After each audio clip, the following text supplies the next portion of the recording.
Hey guys, good morning. સ્વાગત છે તમારું આજના ફ્રેશ વ્લોગમાં. તો આપણી સવાર થઈ ગઈ છે અને વાગી ગયા છે 8:30 અને આજે આપણે વહેલા જાગી ગયા છીએ કેમ કે ગામડામાં આપણી સવાર છે એટલે ગામડે તો બધા વહેલા જાગતા હોય તો એ આપણે થોડાક મોડા જઈ ગયા છીએ. તો મસ્ત મજાનો નાસ્તો તૈયાર થઈ ગયો છે, પરોઠા, ચા અને ઘી. ગામડાનું ચોખ્ખું ઘી હોય, આપણે શહેરમાં તો એવું હોય નહીં, શહેરમાં તો મિલાવટવાળું જ આવે. તો ચાલો આપણે નાસ્તો કરી લઈ. અને જો અહીંયા હવારમાં ગપ્પા મારવા માટે બેસી ગયા છે, નવરા થઈ ગયા તો જઈ લે. મમ્મી તું કઈ નાની નથી ને, હિંચકામાં બેસી ગઈ છો. અમાર હારું હોય, છોકરી હારું હોય, કઈ તાર હારું હોય હિંચકો હોય. તમાર ઘરે હિંચકવાનું. લે રકાવી ભૂલાઈ ગઈ. ગાઈસ જો આપણે અહીંયા હે ને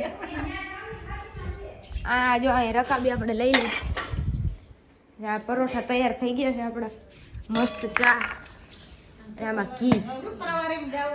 અને આ આપણે શુક્રવારે જવાનું છે, એનો આપણે વિડીયો બનાવશું. જાવી ના મને ચેન પડે નહીં.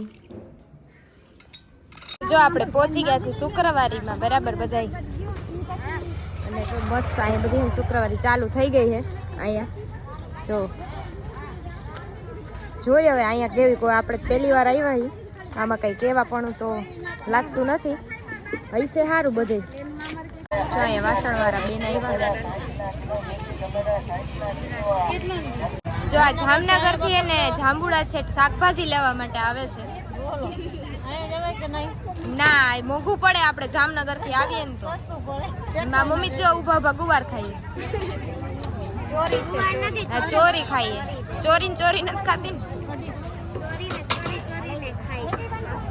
જો આપણે ફઈને કામ હતું એટલે આપણે પહોંચી ગયા ICICI બેંક. જો અહીંની બેંક કેવી છે, આપણા જેવી ન હોય. જો આપણે બેંકથી આવી ગયા હી, મસ્ત ઉપાડી લીધા પૈસા, ઉપડી ગયા ચેકથી. તો જો અમારામાં દીકરી હોય ચરણ પગલાં ઉપાડીને જે અમારામાં સમાધિની વિધિ હોય ત્યાં સુધી લઈને જાય. તો જો એ વિધિમાં અમે જોડાઈ ગયા છીએ. તો જો આવી રીતે થાય, અમે પહોંચી ગયા. અમારી સમાધિ સ્થાન હોય ત્યાં આવી રીતે સમાધિ દેવામાં આવે. પછી ઘરે આવીને બધાને ભોજન સમારંભ થાય. તો જો બધી છોકરીઓને બધાય જમવા બેસી ગયા છે અહીંયા.